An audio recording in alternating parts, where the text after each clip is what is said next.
Domnule Becali, ce șanse mai are Steaua să ia titlul anul acesta?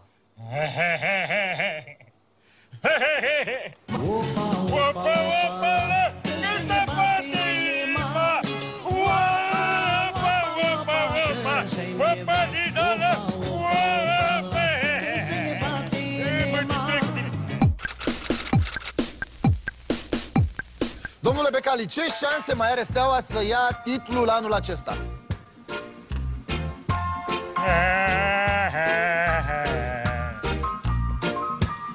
Domnule Becali, titlul!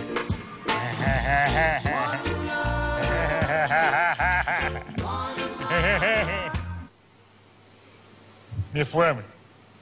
Mi-e foame.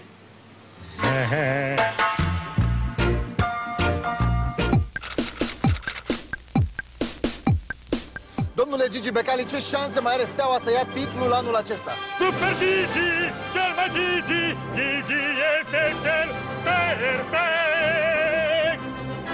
Box, hai bune, hai bune, hai bune, sunt mai bun ca bune. Pot să fac orice, pot să gând sinfonia nouă de Beethoven la gong! Sunt perfect.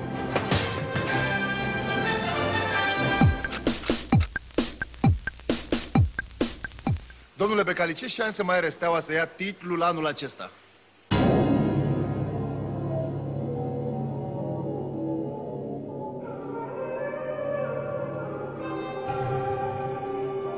Mamă, ce tripă am intrat!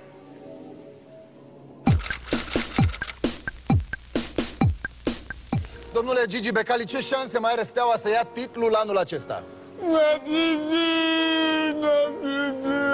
De ce n-ai fumat de alea naturale, nea Gigi?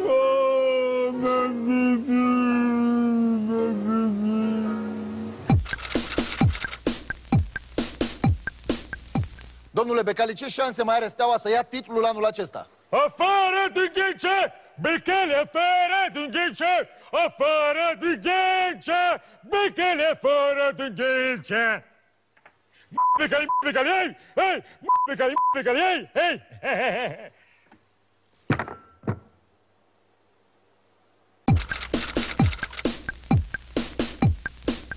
Domnule Becali, ce credeți? Ce șanse mai are Steaua să ia titlul anul acesta?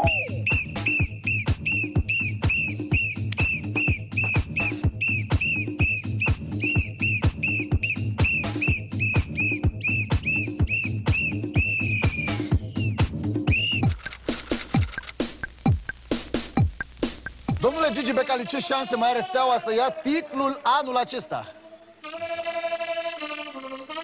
Pleci cu Gigi, nebună!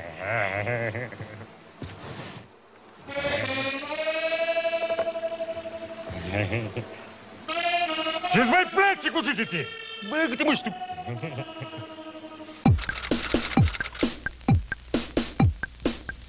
Domnule Becali, ce șanse mai are Steaua să ia titlul anul acesta? Bine, bă, dacă batem pe pandurii, ne fiți, mă! Domnul Becali. Mai zici de că fac, bă, măcar un egal! Dacă mă duc într-o deplasare și fac maxim un egal, ne mă țin, mă, domnule, că-mi dă mie, mă. Și atunci ai toate șansele, nu mai poți să te mai apropii, de ce să te apropie?